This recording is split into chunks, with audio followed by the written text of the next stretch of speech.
स्वामी समर्थांची प्रेरणादायी कथा। एक काळ असा होता की अक्कलकोट येथे एक गरीब ब्राह्मण राहत होता। त्याचे नाव गोविंदपंत होते। तो अत्यंत धार्मिक होता, परंतु गरिबीमुळे त्याच्या जीवनात अनेक अडचणी होत्या। दररोज तो मंदिरे फिरून भिक्षा मागायचा, पण त्याच्या कुटुंबाचा उदरनिर्वाह होणे कठीण झाले होते। एक दिवस तो खूप निराश झाला आणि मनात विचार केला, देवाने माझ्यावर इतकी परीक्षा का घेतली? त्याच वेळी कोणीतरी त्याला सांगितले, अक्कलकोट स्वामी समर्थ यांच्याकडे जा, ते तुला मार्ग दाखवतील। गोविंदपंत लगेच अक्कलकोटला गेला। स्वामी समर्थ त्यावेळी एका वृक्षाखाली ध्यानस्थ होते।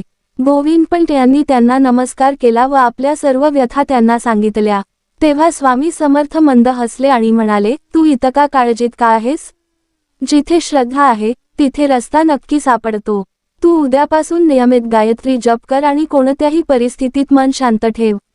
गोविंदपंतने त्यांचा सल्ला मानला। तो दररोज जप करू लागला, मनःशांतीसाठी प्रार्थना करू लागला। काही दिवसांनी त्याला एका श्रीमंत जमीनदाराकडून पुजारीपदाची संधी मिळाली। त्या मंदिराच्या देखभालीसाठी आणि धार्मिक कार्यासाठी त्याला योग्य मानधन मिळू लागले।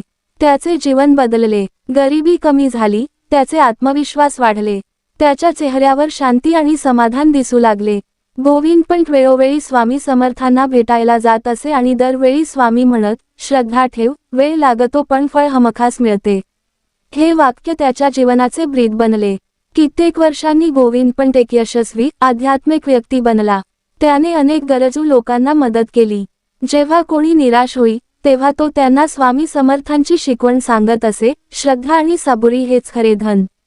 या कथेचा संदेश, स्वामी समर्थांनी आपल्या भक्तांना नेहमीच एक गोष्ट शिकवली, दुःख कितीही मोठं असलं, तरी मनोधैर्य आणि श्रद्धेच्या जोरावर आपण त्यावर मात करू शकतो।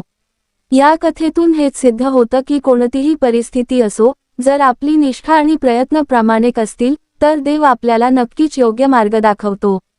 समारोप, स्वामी समर्थांच्या कृपेने हजारो लोकांना नवजीवन मिळालं। त्यांच्या जीवनातील एक प्रसंग प्रेरणादायी आहे। ही कथा त्यांच्याच अशा असंख्य चमत्कारांपैकी एक आहे, जे आपल्याला धैर्य, श्रद्धा आणि सकारात्मकतेचा संदेश देते। श्री स्वामी समर्थ।